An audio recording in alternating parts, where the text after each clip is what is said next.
500 BCE. Europe is still in the Iron Age. Blacksmiths are working with basic iron, soft, brittle. It bends under pressure. It breaks in battle. They don't know how to make steel. They won't figure it out for another 2,000 years. That same year, in what's now Tanzania, African blacksmiths are producing carbon steel, high carbon steel, in furnaces reaching 1,800 degrees Celsius, using preheating techniques that Europe won't develop until the Industrial Revolution, creating metals stronger, sharper, and more durable than anything Europeans will produce until the 1800s, 2,000 years later. European archaeologists will excavate these furnaces in the 1970s. They will test the slag, analyze the technology, measure the temperatures, and they will publish their findings in academic journals that almost no one will read. Because if Africans were producing advanced steel 2,000 years before Europe, then everything you were taught about technological development is backwards. So let me show you what these blacksmiths knew, how they did it, and why this knowledge had to be erased. Let's start with what you were taught. The story of steel, the story of technological progress, the story of human advancement. It goes like this. Iron Age begins in the Middle East around 1200 BCE, spreads to Europe. Humanity learns to work with iron, but it's basic, crude, limited. Steel, which is iron with controlled carbon content. That's the breakthrough. That's what changes everything. And steel, you were taught, is a European achievement. The story goes, medieval European blacksmiths figured out how to make steel through trial and error. By the 1400s, they had basic steel production. By the 1700s, they refined it. By the 1800s, the Industrial Revolution perfected it. Bessemer process. 1856, British invention. Modern steel production, the foundation of industrial civilization. That's the narrative. Europe invented steel. Europe perfected steel. Europe gave steel to the world. And Africa? Africa was in the Stone Age when Europeans arrived. No metallurgy, no technology, no innovation. That's what the textbooks said. Here's what they didn't say. The Great Lakes region of East Africa, modern-day Tanzania, Rwanda, Burundi, Uganda, 500 BCE to 500 CE. The Haya people are producing carbon steel, not basic iron, not crude metalwork, carbon steel. High-quality, high-carbon steel with a controlled carbon content between 0.6% and 0.8%. That number matters. Let me tell you why. Iron by itself is soft. It bends, it deforms. It's not great for tools or weapons. But if you add carbon, the right amount of carbon, you get steel. And steel is hard. Strong. It holds an edge. It doesn't break. But controlling carbon content is incredibly difficult. Too little carbon, you just have iron. Too much carbon, the metal becomes brittle and shatters. Getting it right requires precise understanding of temperatures, timing, and material composition. The Haya people got it right. 0.6% to 0.8% carbon content.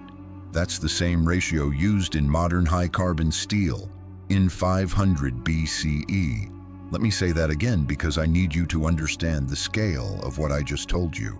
African blacksmiths were producing high-carbon steel with precise carbon ratios 2,000 years before Europe figured out how to do it. But here's what makes it even more extraordinary.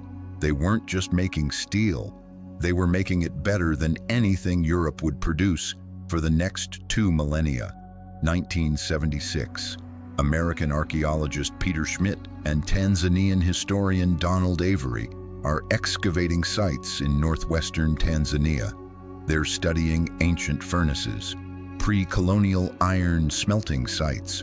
Local elders tell them our ancestors made steel here, better steel than the Europeans brought. Schmidt is skeptical. This is 1976. The narrative is still that Africans had no advanced metallurgy. But he's a good scientist, so he tests it. They reconstruct an ancient Haya furnace based on archaeological evidence and oral traditions from local blacksmiths. They fire it up, and they measure the temperature, 1,800 degrees Celsius.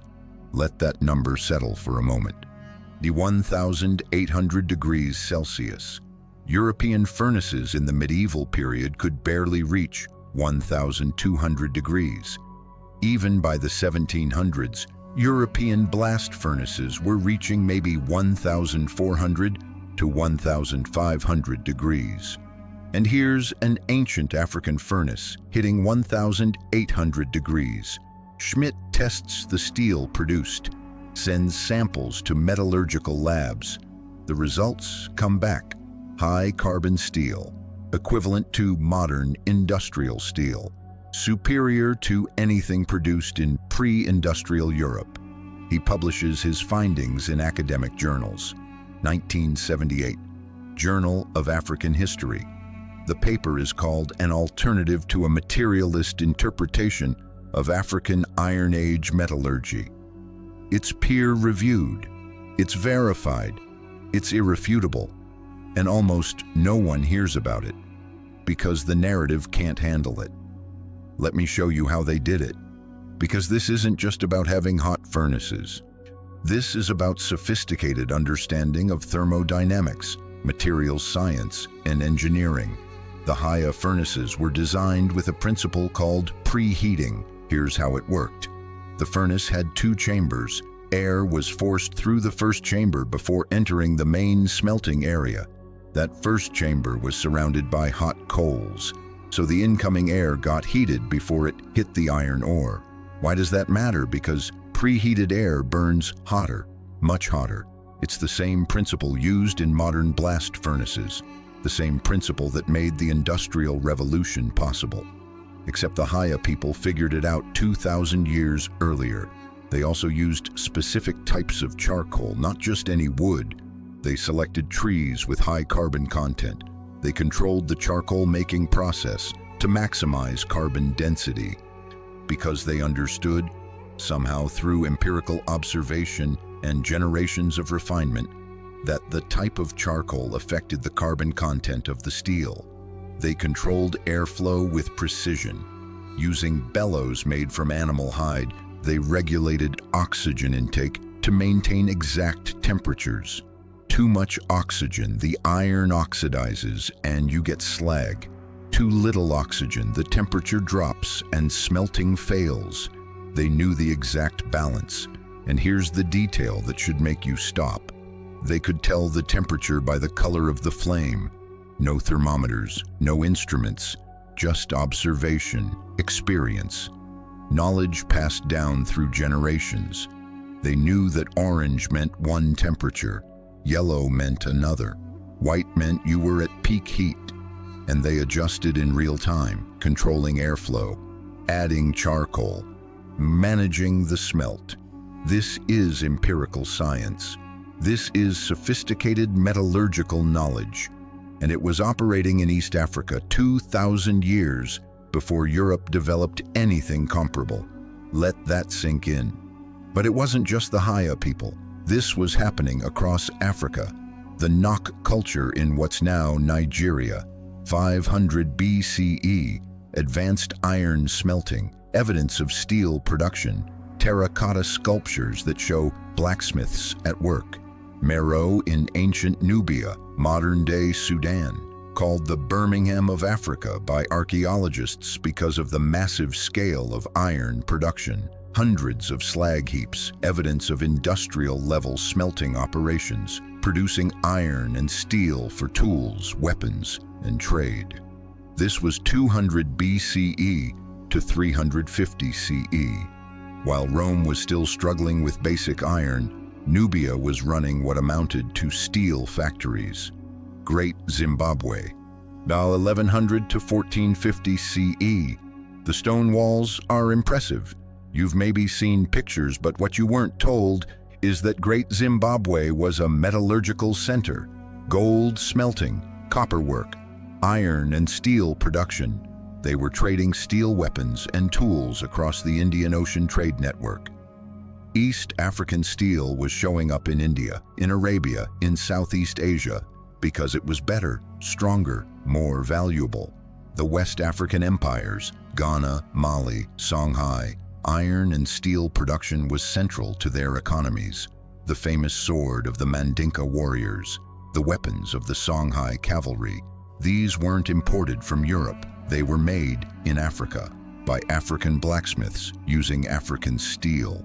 So when I tell you African blacksmiths were producing advanced steel, I'm not talking about one isolated example.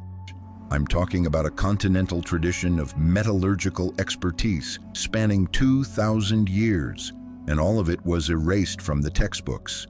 Now you're probably asking, if this technology was so advanced, why didn't it spread? Why didn't Africa industrialize? And that's the question they want you to ask, because it implies the technology wasn't real, or wasn't important, or somehow wasn't good enough. Let me show you why that logic is designed to erase African achievement. African steel technology didn't spread to Europe for the same reason African constitutional governance didn't spread to Europe. Europe wasn't looking to Africa for innovation. Europe was too busy building the narrative that would justify colonization. By the time Europeans arrived in Africa in significant numbers, 1400s, or 15th century, they'd already decided Africans were inferior. The Pope had already issued papal bulls declaring Africans could be enslaved. The Atlantic slave trade was beginning.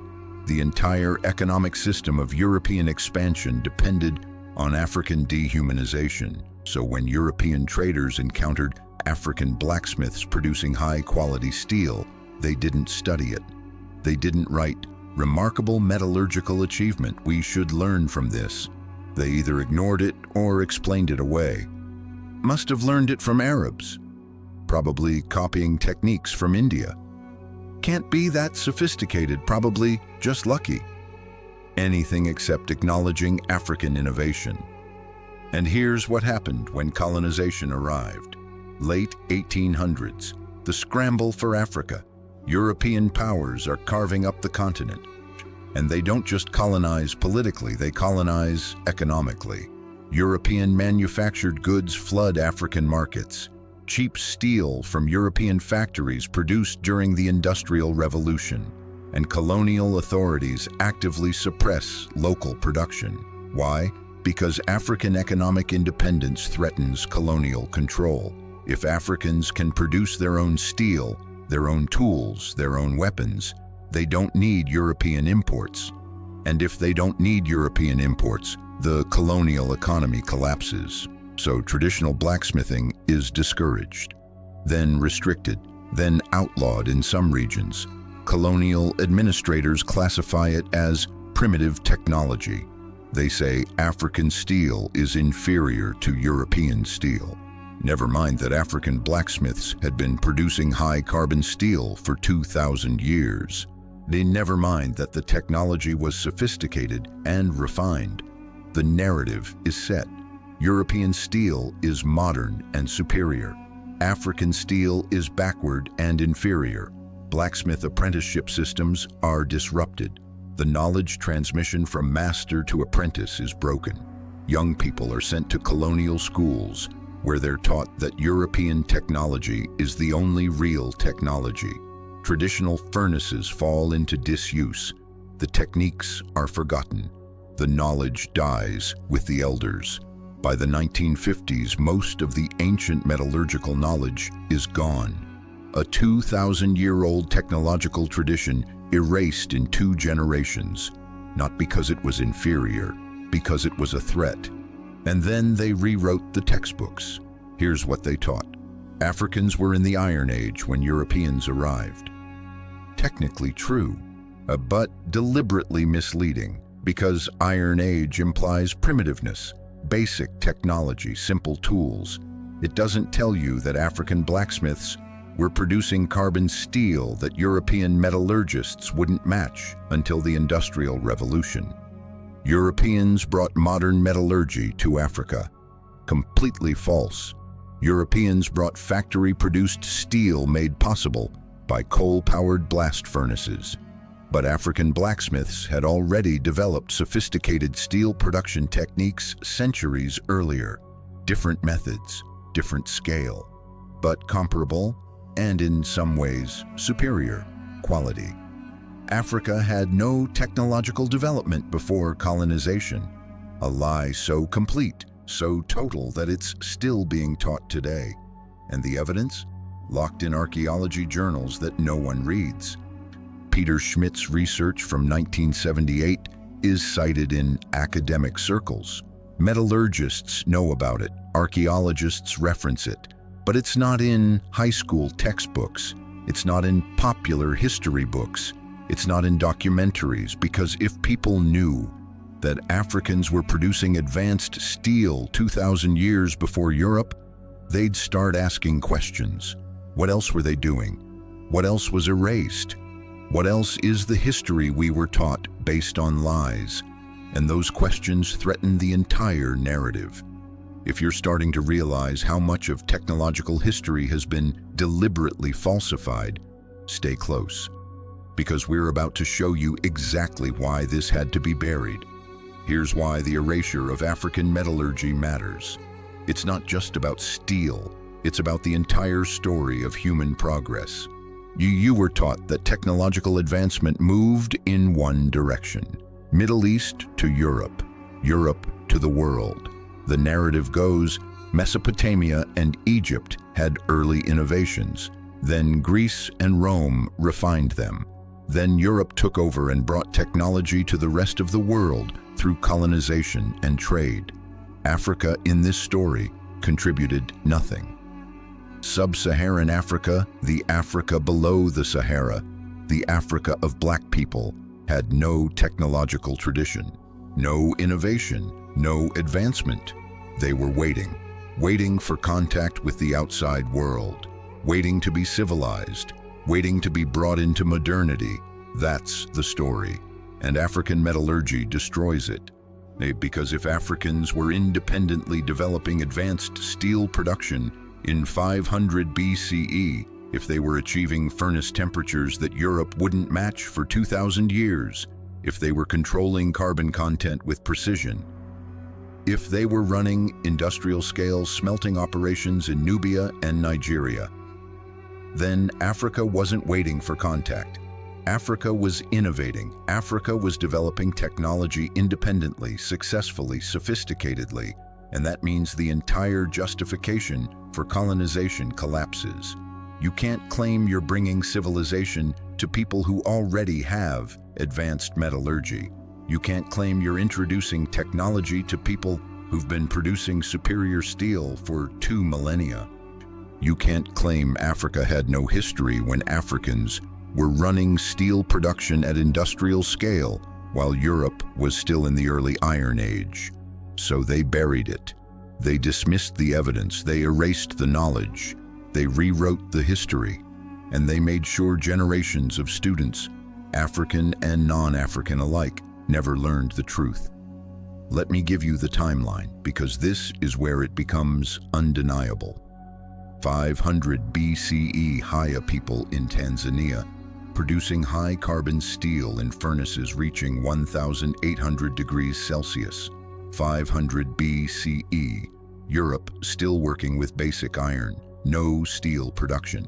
200 BCE, Meroe in Nubia running industrial iron smelting operations, hundreds of furnaces, mass production. 200 BCE, Rome has basic iron, still no steel. 500 CE, Nok culture in Nigeria with advanced iron smelting and evidence of steel. Vis Sadat CE, Europe entering the Dark Ages, metallurgical knowledge declining. 1100 to 1450 CE, Great Zimbabwe producing steel for international trade. 1100 to 1450 CE, Europe developing basic steel through trial and error. Still can't match African quality or temperatures. 1700s, European blast furnaces finally reaching temperatures around 1,400 to 1,500 degrees Celsius, still lower than what African furnaces achieved 2,000 years earlier. 1856, Bessemer process, modern industrial steel production in Britain. This is celebrated as the invention of steel production, except Africans had been making high-carbon steel for 2,300 years by this point. Let me say that again so it's absolutely clear. When Europeans invented modern steel production in 1856, Africans had been producing comparable steel for more than 2,000 years. And for all those centuries, all 2,000 plus years, the narrative was being built. Africa has no technology. Africa has no innovation. Africa contributes nothing to human progress. A lie, built on erasure. Here's what was lost. Not just the technology, though that's significant. We lost 2,000 years of African metallurgical knowledge, techniques for achieving high temperatures with pre-industrial technology, methods for controlling carbon content without modern instruments, sustainable forestry practices, because you need a lot of charcoal, and African blacksmiths developed ways to manage forests so they wouldn't run out. Furnace designs that were energy efficient and produced high yields. All of it gone. Because colonial authorities discouraged it. Because European manufactured goods replaced it. Because the knowledge transmission was broken. But we also lost something bigger. We lost the story of African innovation. We lost the understanding that Africans were technological pioneers. We lost the knowledge that African metallurgical traditions influenced trade networks across the Indian Ocean. That East African steel was valued in Arabia and India. That West African blacksmiths were producing weapons and tools that were superior to European imports. We lost the pride. Generations of African children grew up believing their ancestors contributed nothing to technology. They were taught that all innovation came from Europe or Asia. They learned to see African traditional technology as primitive, backwards, something to be abandoned. And that psychological wound, that internalized inferiority, that's still operating today. When African students are told Africa has no scientific tradition, they're being lied to. But they believe it, because it's what the textbooks say, because it's what everyone says. And that belief affects everything, how they see themselves, how they see their potential, whether they believe they can innovate, create, contribute to science and technology. The erasure of African metallurgy wasn't just about the past, it was about controlling the future. But here's what they couldn't erase: the evidence. Schmidt and Avery's research in the 1970s proved it. The furnaces are still there, the slag heaps, the archaeological record. You can carbon date the sites, you can analyze the steel composition, you can measure the temperatures. The evidence is irrefutable, and slowly it's coming out. More archaeologists are studying African metallurgy. More research is being published. African scholars are reclaiming this history. In Tanzania, there are efforts to revive traditional blacksmithing, not just as cultural heritage, but as active technology. Museums are creating exhibits on African metallurgy. Documentaries are finally being made, and students are learning. Not everywhere, not in most textbooks, but it's starting, because once you know the truth, you can't unknow it. Once you see the evidence, you can't unsee it. African metallurgy was advanced, it was sophisticated, it was innovative, and it was 2,000 years ahead of Europe. That's not opinion, that's archaeological fact. This isn't just about steel. This isn't just about blacksmiths or furnaces or carbon content. This is about the systematic erasure of African technological achievement. When you were taught that technology came from Europe, you weren't told about African metallurgy. When you learned about the Industrial Revolution as the birth of modern steel, you weren't told that Africans had been producing comparable steel for millennia. When you studied human technological development, Africa was absent from the timeline, not because Africans weren't innovating, because the narrative required their erasure. The colonization of Africa, the enslavement of millions, the extraction of resources for centuries, all of it needed a justification. And that justification was, Africans are primitive. Africans have no civilization. Africans have no technology. African metallurgy destroys that justification completely.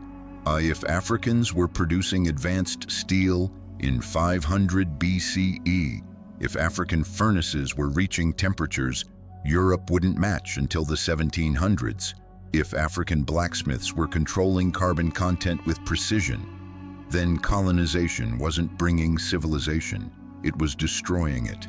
It was disrupting technological traditions, breaking knowledge transmission, erasing 2,000 years of innovation. And they couldn't let you know that, so they buried the evidence, dismissed the research, kept it out of textbooks. But the furnaces are still there. The slag heaps are still there. The evidence is still there. And the truth is surfacing. In 500 BCE, African blacksmiths were producing high-carbon steel in furnaces reaching 1,800 degrees Celsius, using preheating techniques that Europe wouldn't develop for 2,000 years, by creating metals stronger and more sophisticated than anything Europeans would produce until the Industrial Revolution. Archaeologists proved it in the 1970s, published it in peer-reviewed journals, verified it with metallurgical analysis, and almost no one learned about it. Because if Africans were technological pioneers, if African innovation predated European innovation by millennia, if the entire narrative of African primitiveness was a lie, then the moral justification for colonization collapses, and the history of the last 500 years becomes what it actually was: not progress, theft, not civilization, destruction, not development, the systematic erasure of African achievement to justify European violence. They couldn't let you know that, but now you do. This is the history they don't teach. But it's the history that needs to be told. If this changed how you see African technological development, subscribe to this channel, because every week we're uncovering the innovations, the achievements, and the knowledge systems they tried to erase. Drop a comment. What other African technological achievements do you think were deliberately buried? This is Ancient Africa Untold, and we're revealing the innovations they said never existed.